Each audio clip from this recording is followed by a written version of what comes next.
Ya, baik. Berikut kita akan mempelajari tentang teknik analisis protein ya.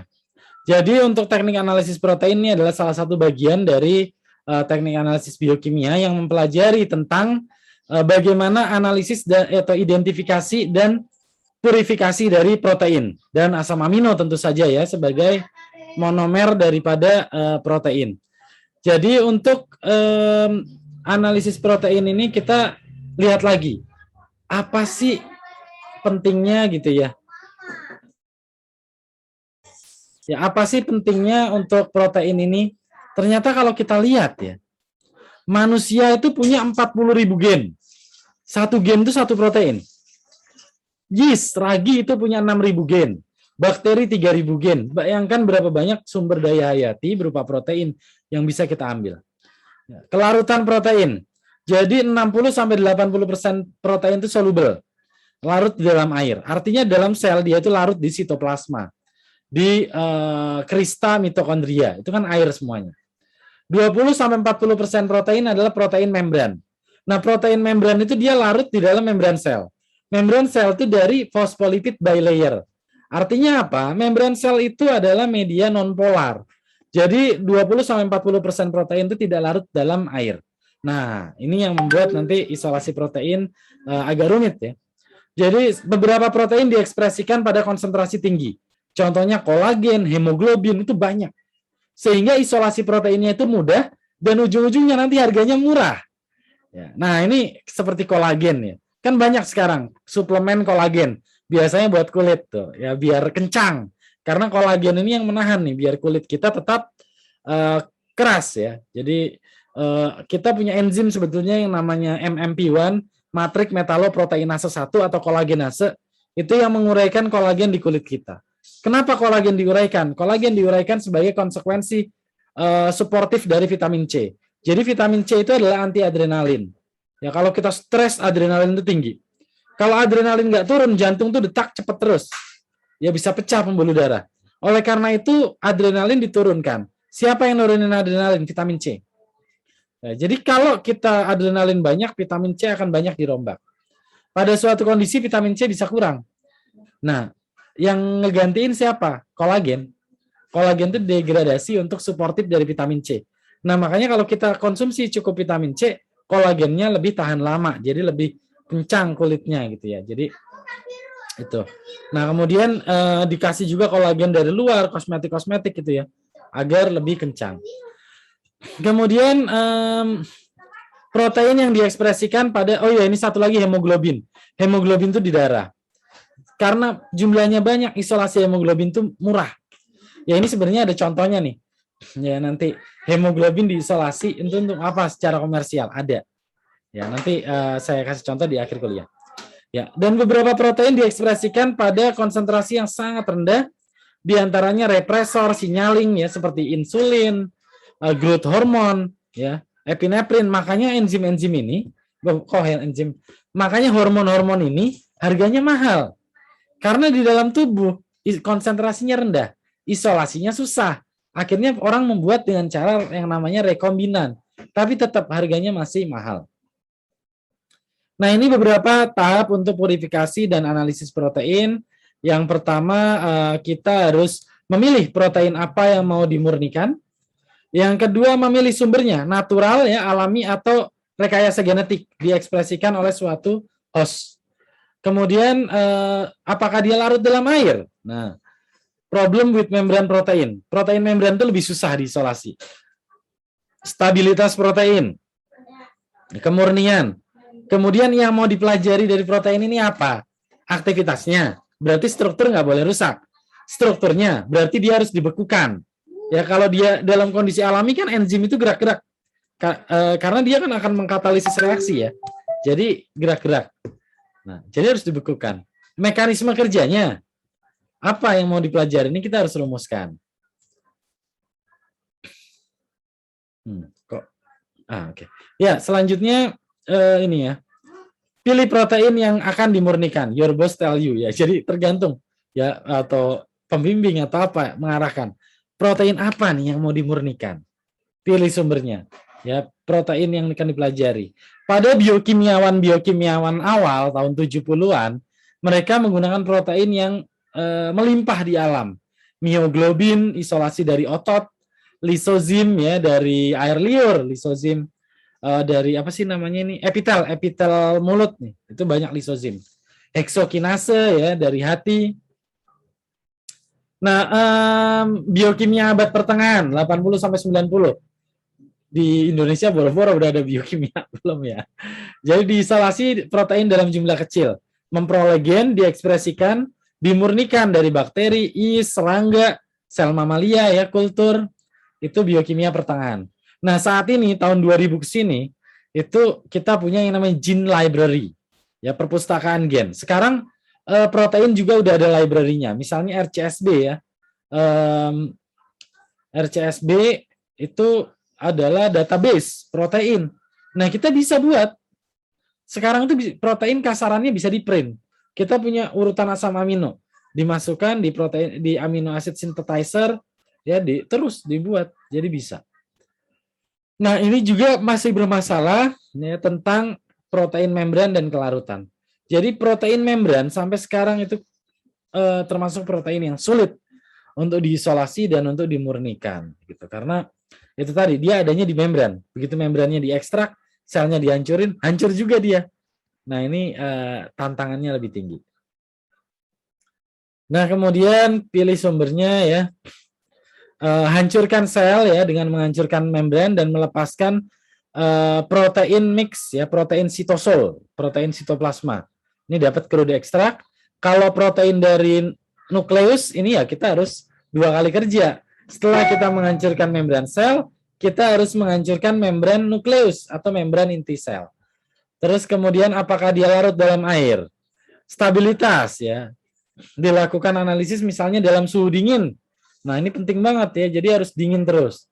Ya kalau waktu saya kuliah dulu ya ada ruang enzim namanya. Ruang enzim itu suhunya 4 derajat gitu. Jadi gede itu satu ruangan ya besar. Mungkin berapa meter persegi kali ya? Gede kayaknya sih 30 meter persegi ada kayaknya. Itu jadi kayak tempat buat nyimpen daging beku itu. Cuman nih suhunya nggak beku, tapi 4 derajat. 4 derajat Celcius suhunya di dalam situ. Itu buat analisis enzim. Nah, tentu saja itu ruangannya tebal ya, dari baja tebal, jadi cahaya juga nggak masuk. Makanya kalau analisis enzim enak banget di situ.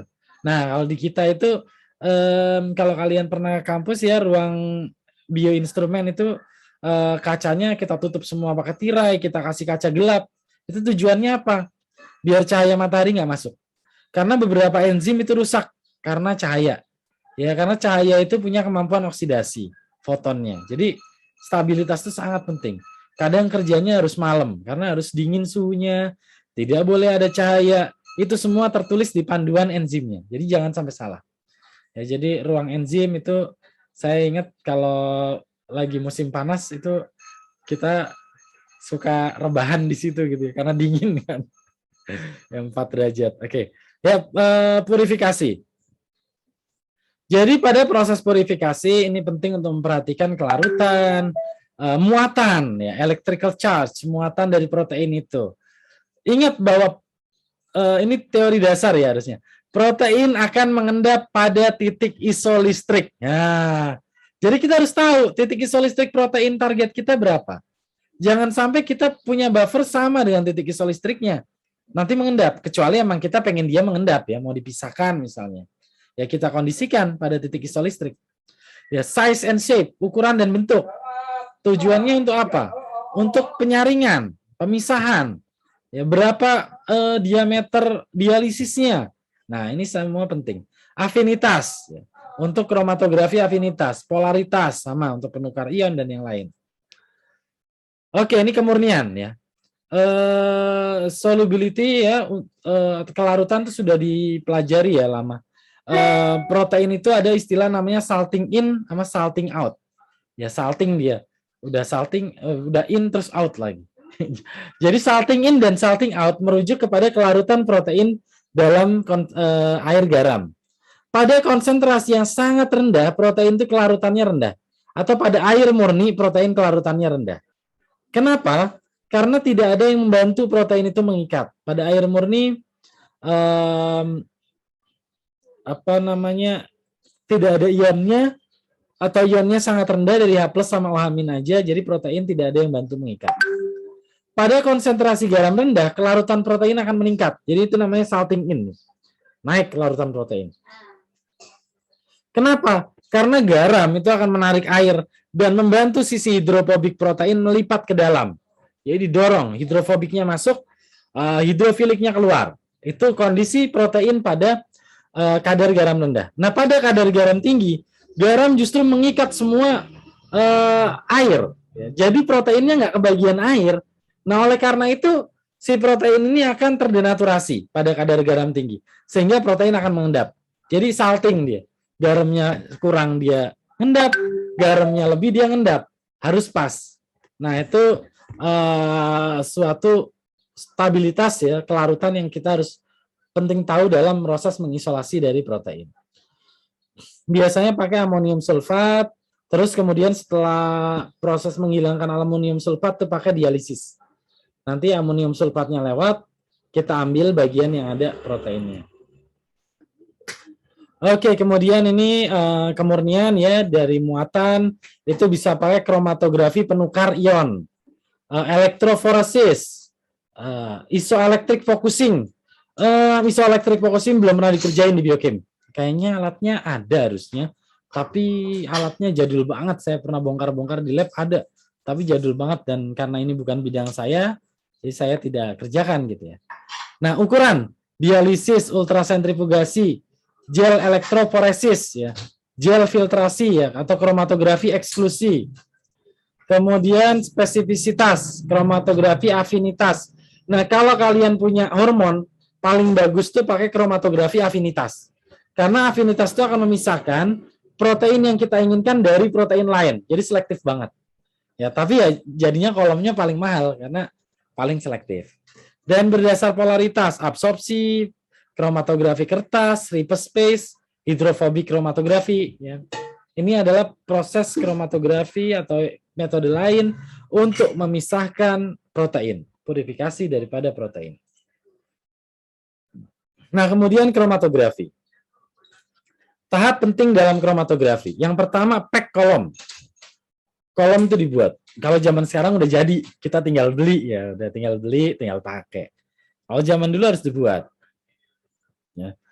Dibuat dengan resin yang bisa menyerap molekul berdasarkan muatan, berdasarkan ukuran, afinitas, dan lain-lain. Makanya ada tuh resinnya.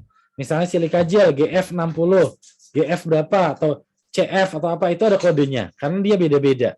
Muatannya beda, ukurannya beda, dan lain-lain. Terus wash kolom. Kolom sebelum dipakai itu harus dicuci. Kenapa? Karena kolom itu dibuat dari polimer. Nah, sebelum menjadi polimer, semuanya ini monomer. Kalau masih ada monomer yang kesisa, itu akan menjadi kontaminan pada sampel kita. Oleh karena itu, kita harus cuci dulu. Dengan buffer yang sesuai pada sistem analisis.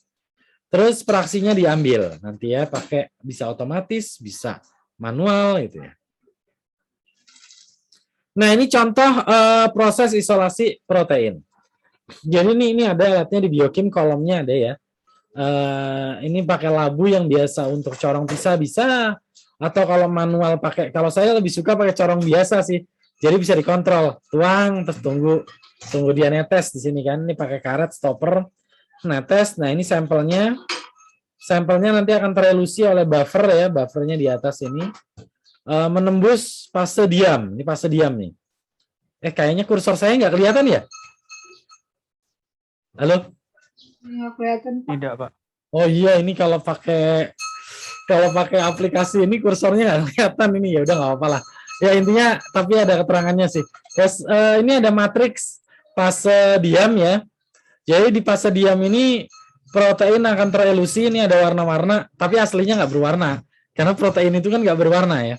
Ada beberapa yang berwarna, tapi nggak banyak. Kayak hemoglobin, ferredoxin itu berwarna, tapi nggak banyak.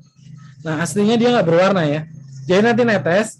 Terus kalau nggak berwarna, gimana misainnya, Pak? Biasanya kita pakai waktu atau pakai volume. Misalnya, ini volume reservoirnya 200 mili. Oke, kita pisahin 5 mili, 5 mili. tabung 5 mili, pindah, ganti tabung, dan seterusnya. Atau kita pakai waktu, dihitung setiap 10 menit ganti tabung baru, 10 menit ganti, 10 menit ganti, dan seterusnya. Itu proses pemurnian dari protein. Kemudian nih kromatografi penukar ion ya. Jadi protein dipisahkan oleh muatan. Ya, jadi makin tinggi muatan itu di setting dengan meningkatkan garam atau pH. Makin tinggi kadar garam otomatis kan makin polar ya. Nah, jadi protein yang polar itu keluarnya terakhir. pH juga bisa. Jadi dari pH rendah ke tinggi atau tinggi ke rendah tergantung target kita. Nah, jadi gimana Pak? Misalnya saya punya protein pH-nya 8. Saya harus start dari pH rendah atau dari tinggi? Dari pH rendah. Agar protein pengotor keluar duluan. Protein yang kita inginkan keluarnya belakangan. Jangan dibalik. Ya, kalau protein yang kita inginkan keluar duluan, bisa jadi ada pengotor yang ikut. Tapi kalau pengotor keluar duluan, biasanya nanti pas protein yang kita inginkan udah bersih, udah nggak ada kotorannya. Jadi begitu untuk isolasi daripada protein. Nah, ini contoh muatan ya. Ini silika gel yang muatannya negatif ya, silika gel yang muatannya negatif. Ini adalah campuran protein, misalnya ekstrak sel. Kita mau isolasi protein yang muatannya positif. Ya kita tuang ini. Maka protein yang muatannya negatif akan keluar duluan. Protein yang muatannya positif belakangan, yang netral di tengah. Gitu urutannya. Ya, jadi yang muatannya berlawanan keluarnya belakangan. Oke. Nah, ini contoh resinnya misalnya karboksimetil. Itu muatannya negatif. Karena ujungnya ada COOH. Nah, COOH dalam larutan jadi COO-. Nah, karena COO- muatannya negatif. Ya, ini saya banyak bicara struktur ya. Ini sebetulnya sih kalau mahasiswa biokimia itu struktur harus hafal. Kalau offline lebih enak evaluasinya. Kalau online-nya agak susah ini. Tapi saya nggak tahu ya. Ini evaluasi saya saja ya dari tahun ke tahun ya semenjak saya mulai ngajar. Saya nggak tahu ini kenapa, tapi kemampuan menghafal itu rata-rata sekarang itu menurun ya dibandingkan yang dulu ya. Ya mungkin karena kalau zaman dulu kan buku susah, internet susah, jadi kita menghafal gitu ya. Kalau sekarang buku gampang, internet gampang, tapi jadinya mahasiswa itu cenderung tidak termotivasi untuk menghafal gitu. Padahal menghafal ini sangat penting ya untuk biokimia, apalagi kayak ini struktur-struktur. Kalau dulu tuh Pak Hasim itu sering itu di kuliahnya. Gambarkan struktur lisin, gambarkan struktur galaktosa gitu. Harus hafal di luar kepala. Pak kan tinggal Google juga sebentar. Iya benar tinggal Google sebentar.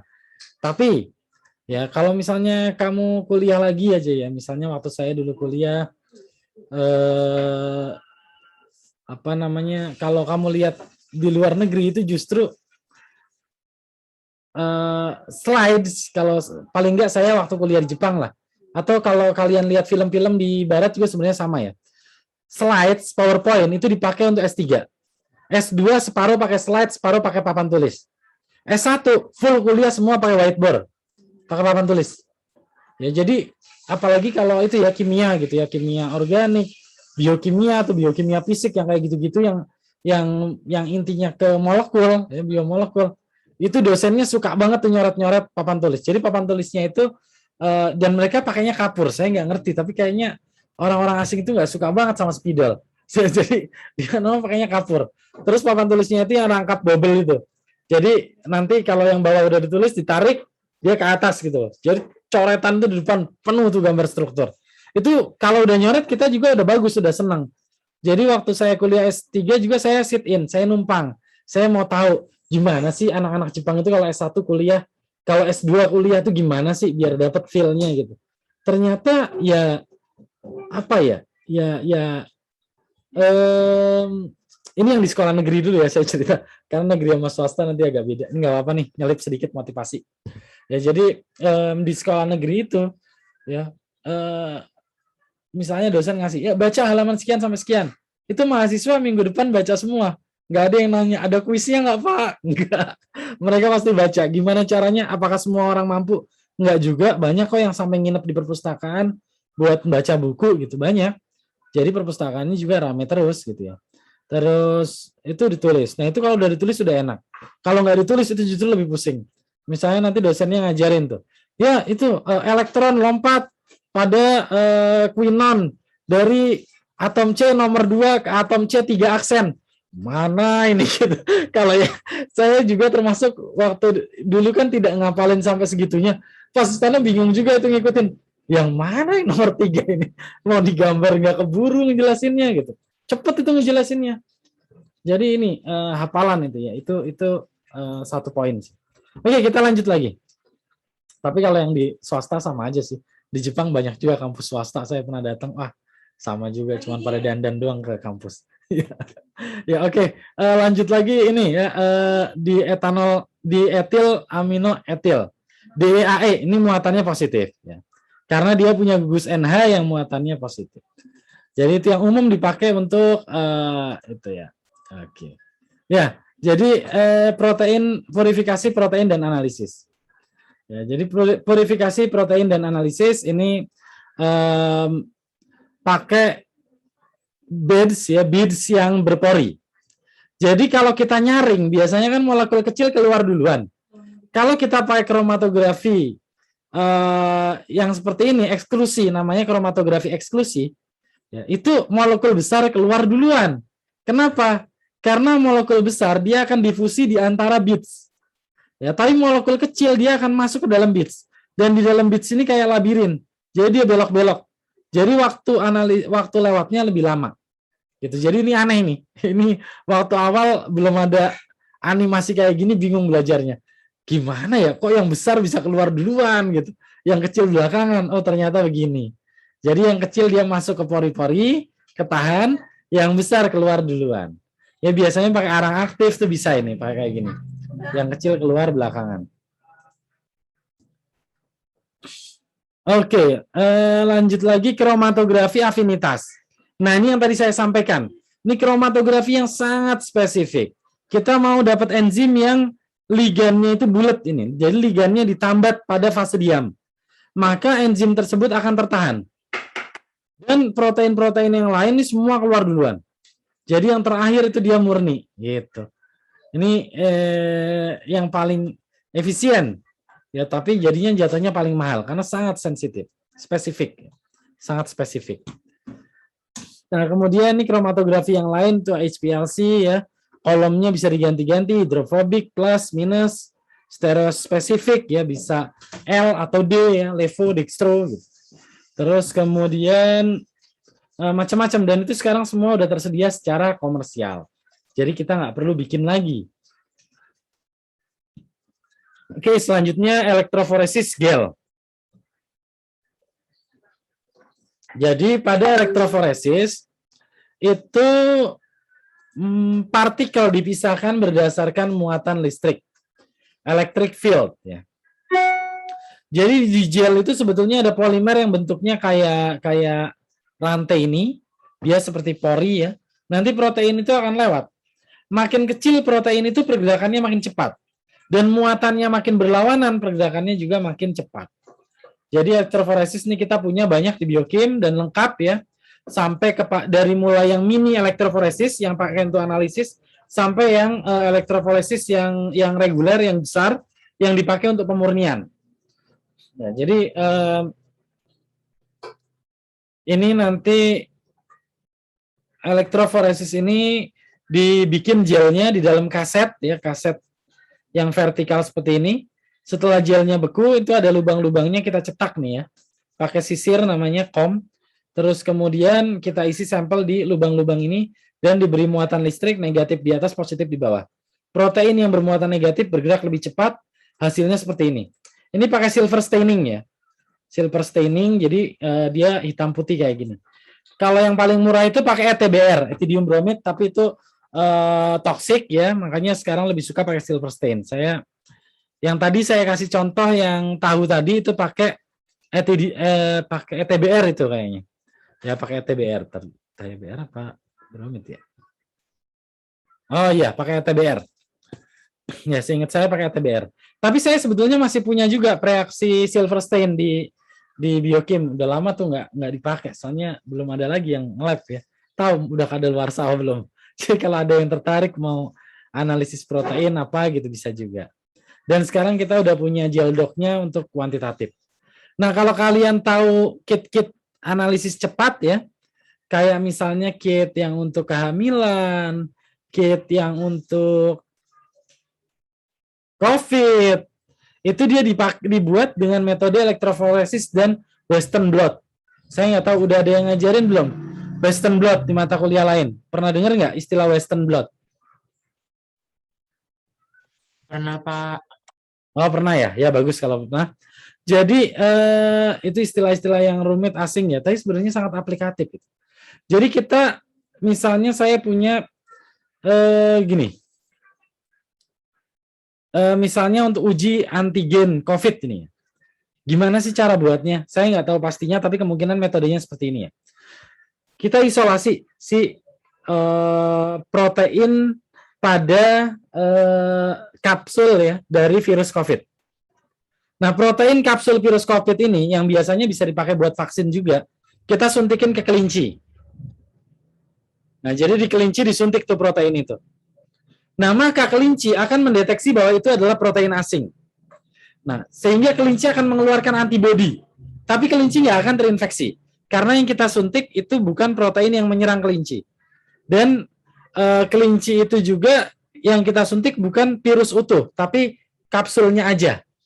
Ya, jadi kelinci akan mengeluarkan antibodi. Nah, setelah beberapa waktu kita ambil darah si kelinci itu, maka kita akan dapat antibodi dari si virus COVID, ya, anti-COVID, virus SARS-CoV-2-nya. Terus kita elektroforesis, karena di situ kan banyak protein lain ya, bukan cuma protein antibodi aja. Kita dapat nih proteinnya kayak gini. Nah, protein ini, protein yang antibodi tadi yang mana? Itu kita uji dulu. Terus kita blot ke kertas nitroselulosa. Maka proteinnya akan pindah ke kertas nitroselulosa ya. Nah, setelah proteinnya pindah, kertasnya tadi dikeringkan.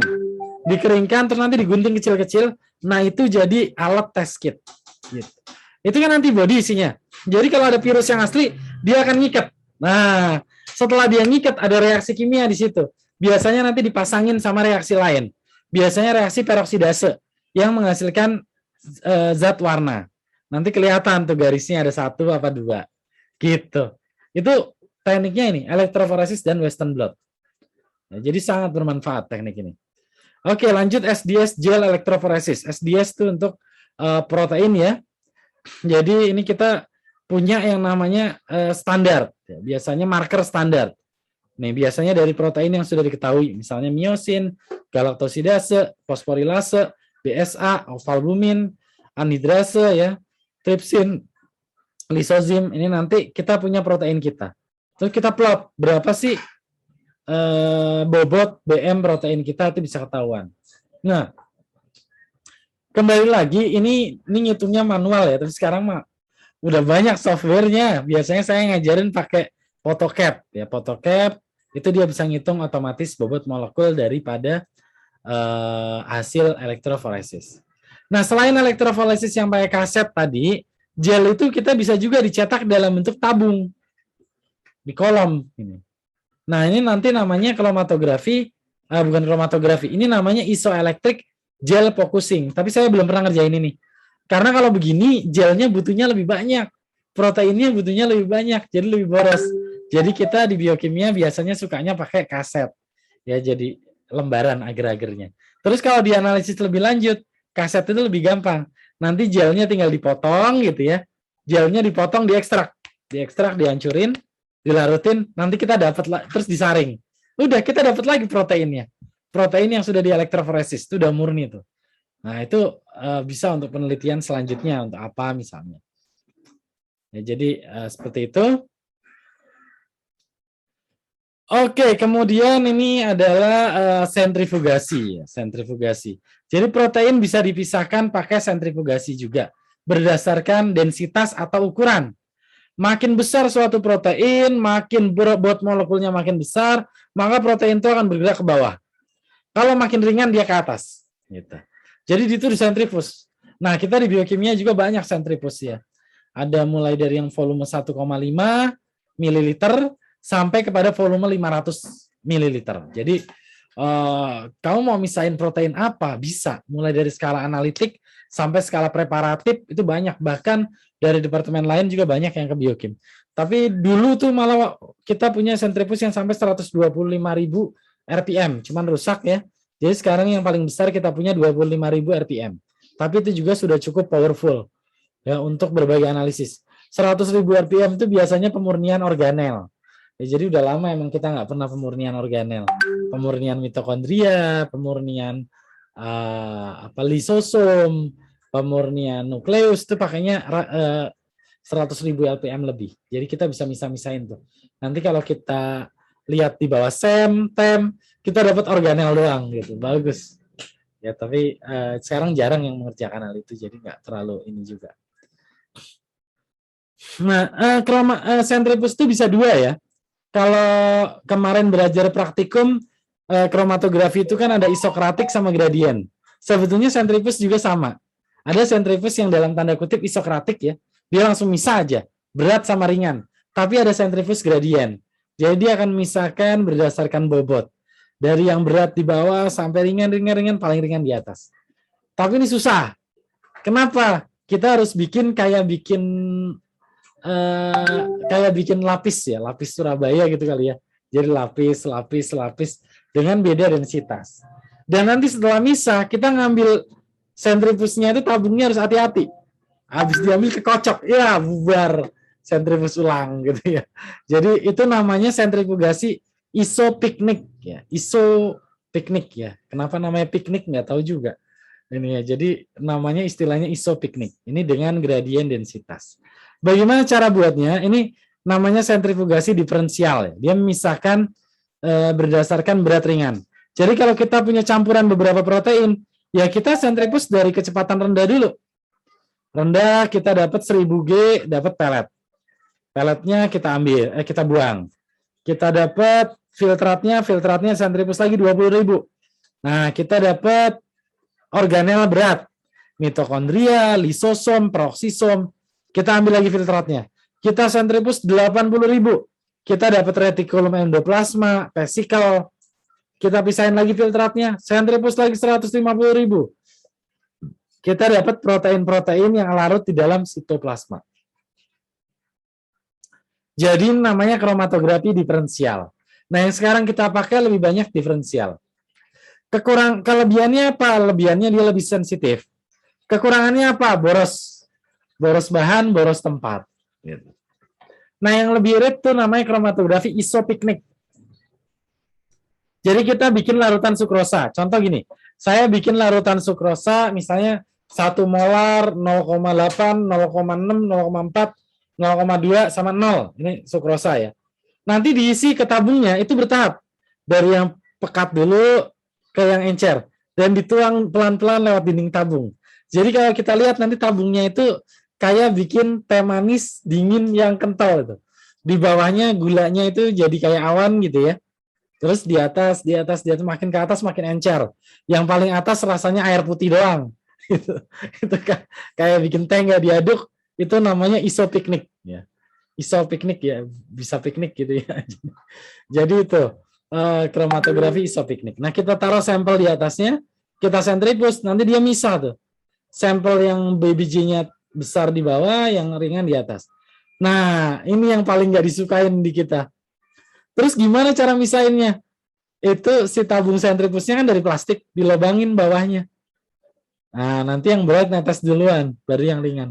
Jadi sekali pakai, iya. Ya, jadi sekali pakai tabungnya, makanya kita nggak suka nih metode yang kayak gini, soalnya ngerusak. Tapi emang lebih praktis, sekali jalan doang. Itu isopiknik. Oke, next. Oke, ini adalah contoh pemurnian protein ya. Jadi kalau kita mulai dari ekstrak kasar itu aktivitasnya rendah. Makin murni aktivitasnya makin tinggi. Ini kalau enzim ini. Jadi enzim itu ada aktivitas spesifik. Mungkin nanti belajarnya di enzimologi. Intinya kalau kita makin tinggi derajat kromatografinya, misalnya sampai ke afinitas yang sangat spesifik, maka aktivitas spesifiknya juga lebih tinggi. Tapi biayanya lebih mahal. Oke, kemudian analisis protein yang advance adalah sequencing ya, pensejajaran atau pembacaan urutan protein. Caranya gimana? Intinya secara teori pertama kita putus semua ikatan disulfida, kita potong-potong subunitnya, kita tentukan ujung N, karena membaca itu harus dari ujung N, kemudian ditentukan komposisi asam aminonya dan dipotong satu-satu menjadi fragmen yang lebih kecil. Sehingga kita dapat sequence protein tersebut. Ya biasanya reaksinya misalnya pakai DTT, ditiotreitol, ini DTT toksik juga ya. Jadi harus hati-hati, karsinogen. Kemudian kita akan denaturasi ya, denaturasi karena sebelum kita dapat urutan protein struktur primer ya kita harus bikin struktur primernya dulu. Bisa pakai panas, pH, pelarut organik, urea, atau guanidin atau deterjen. Terus dipisahkan subunitnya dengan elektroforesis atau kromatografi. Nah, kemudian ini dibaca pakai FDNB. FDNB ini akan membuat asam amino menjadi berwarna. Begitu dia berwarna, dibaca itu apa asam aminonya, dibaca. Sequencing protein itu lebih rumit daripada sequencing DNA. Ingat bahwa DNA atau RNA cuma ada 4 huruf, A, G, T, C. Tapi kalau di protein kamu punya 20 huruf. Oh, ini nggak cukup jarinya. Ya 20 huruf. 20 huruf. Jadi banyak gitu. Jadi lebih rumit sequencing protein dibandingkan dengan sequencing DNA gitu. Nah, kemudian penentuan komposisi asam amino. Ya, sebentar. Ya, penentuan komposisi asam amino. Tadi yang maggot ya, kalau saya tadi sudah cerita ya, kita sudah melakukan penentuan asam amino. Kenapa nggak di sequencing, Pak? Buat apa? Buat apa sequencing protein maggot? Kalau sekarang belum ada kepentingannya. Tapi nanti misalnya kalau kayak sequencing protein misalnya babi gitu ya, ada kepentingannya untuk penentuan halal haram. Sequencing protein yang nggak umum dimakan kayak tikus misalnya, ada kepentingannya, misalnya untuk keamanan pangan.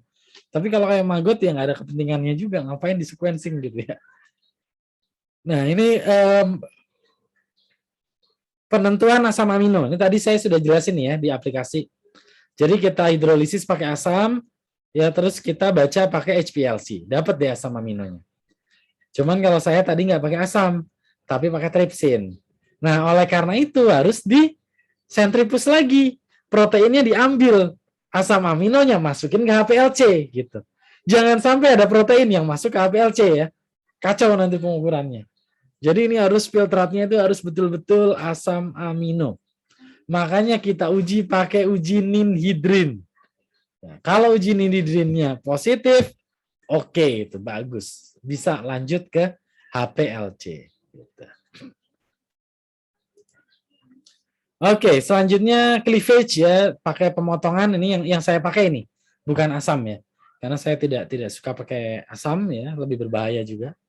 Tripsin, protease submaxillus, protease tikus ya, chymotrypsin, protease staphylococcus, ASP protease, pepsir, endoproteinase, cyanogen bromida.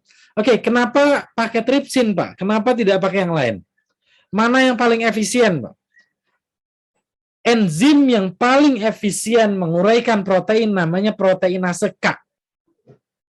Proteinase K itu bisa menguraikan semua protein. Tapi harganya mahal.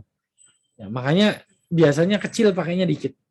K itu artinya keratin, proteinase keratin. Keratin tahu ya, keratin adalah protein pada rambut. Bayangin aja, kita aja nggak bisa makan rambut. Karnivor aja nggak bisa makan rambut.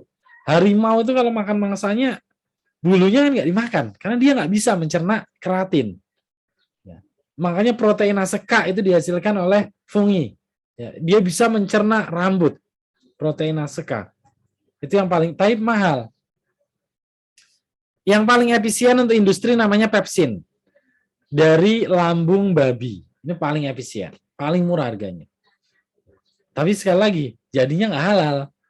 Nah, oleh karena itu protease yang halal tripsin. Nah, ini sebetulnya ada tanda tanya nih. Sapi kan makannya rumput, kok dia menghasilkan tripsin? Iya, tripsin itu dihasilkan oleh anak sapi. Wah, makanya harga tripsin itu jadi mahal karena ngambilnya dari anak gitu, bukan dari sapi dewasa gitu. Jadi ini yang susah ini kalau dari sapi itu. Tapi kalau kita mau halal produk kita, ya harus pakai tripsin dari sapi. Gitu ya. Ya, itu terus anak sapinya dibunuh, Pak? Enggak di ada tekniknya untuk mengambil itu tanpa harus menjagal sapinya ya. Jadi itu bisa. Sekarang yang rekombinan juga udah ada sih. Oke, terus amino asidnya di sequence ya, dipotong-potong, dibaca gitu ya. Ini ada A, C, D, E, F. Kok nggak ABC? Ya emang nggak ABC. Ini ada kodenya saya lupa. Kalau nggak salah ini A itu arginin, C itu cysteine, D itu apa ya? Saya lupa ini. Saya lupa ini kode 20 huruf ini. Ya karena banyak. Oh ini ada nih. R itu arginin, K itu lisin, M itu metionin, E itu glutamat ya. Nih. Oke, jadi seperti itu. Nah, nanti data sequencing itu kita bisa dapat kayak gini. Oh, saya sebetulnya punya satu hasil penelitian lagi terkait ini ya. Apa ini namanya? Filogenetik. Nah, jadi kalau kita udah dapat sequencing begini, nanti kita bisa susun struktur filogenetik. Filogenetik dari ini. Nah, ini seperti ini ya. Ini dari protein apa ini? Saya nggak tahu nih, nggak ada informasinya. Ya, jadi kesamaan struktur protein antar organisme itu mencerminkan kedekatan filogenetik organisme-organisme tersebut. Gitu. Nah, ini sintesis protein tadi saya bilang bisa di print proteinnya ya kayak gini sintesis ya. Oke, ini struktur makromolekul ya. Jadi protein itu ringnya di sini antara hemoglobin ya 10 pangkat 2 Armstrong sampai ke ribosom ya ini. Sekitar itu. Nah, ini terakhir adalah struktur sinar X. Saya nggak akan bahas detail ini harusnya dibahas di, nggak tahu, bioinformatika kali ya.